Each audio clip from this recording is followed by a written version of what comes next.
Esta é a historia de Secundino, o home ao que moitos lembraban como o xubilado bailarín. Vivía en Chancelas, en Poio, moi preto da ría de Pontevedra, nun lugar tranquilo e coñecido pola súa beleza. Tiña 84 anos, mais conservaba unha enorme vontade de vivir, de saír e de relacionarse coa xente. Entre veciños e coñecidos falábase del como dun home alegre, sociable e moi afeccionado ao baile. Aquela afección levábao con frecuencia ás salas de festa, e unha delas, a Lúa, quedaría unida para sempre ao recordo da súa última noite. O 2 de febreiro de 2014, Secundino regresou á súa casa despois de pasar unhas horas fora. Segundo recolleu a investigación, chegou á vivenda arredor das 10:30 da noite. Nese tramo final da noite, entre a chegada e as chamadas de emerxencia, produciuse o crime. Dúas mulleres que traballaban como coidadoras ou empregadas domésticas estaban dentro da súa vida cotiá. Neste relato chamareinas só Albertina e Rocío, porque abondan os nomes de pila para contar o esencial.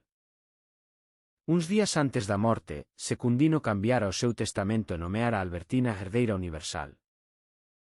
A xustiza considerou probado que aquel cambio estivo no centro do móvil do asasinato. Segundo a sentenza, Albertina temía que Secundino puidese revogar o testamento e perder así a herdanza prometida. Rocío, pola súa banda, aceptou axudar a cambio de diñeiro.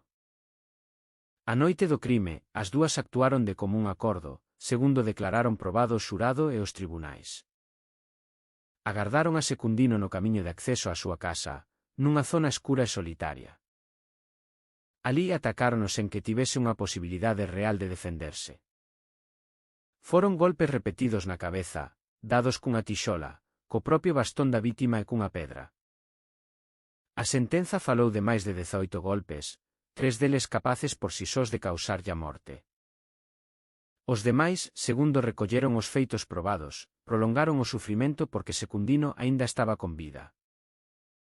Tras a agresión, as dúas mulleres non contaron a verdade. Construíron unha escena falsa, dixeron que uns homes vestidos de negro entraran roubar na casa. Chamaron o 112, a Policía Nacional e a Garda Civil, simulando medo e pedindo axuda. Nas gravacións dicían que estaban encerradas nun cuarto e que os supostos ladróns fuxían nun coche branco pequeno. Mais aquela versión comezou a romperse moi axiña.